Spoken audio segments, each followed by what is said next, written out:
పశ్చిమాసియాలో నెలకొన్న ఉద్రిక్తతలపై ఆక్వా రైతుల ఆందోళన చెందొద్దు అని మంత్రి అచ్చెన్నాయుడు అన్నారు.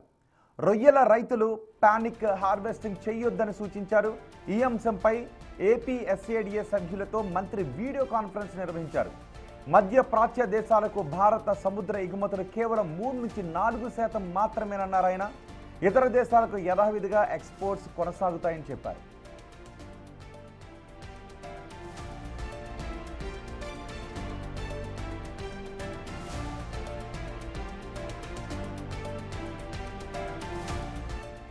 అమెరికా మార్కెట్లో త్వరలో రొయ్యల డిమాండ్ పెరిగే అవకాశం ఉందని మంత్రి అచ్చెన్నాయుడు అన్నారు.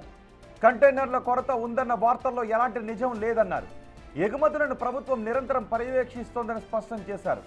రైతులు వదంతులు నమ్మకుండా ఆక్వాకల్చర్ కొనసాగించాలని అచ్చెన్నాయుడు సూచించారు.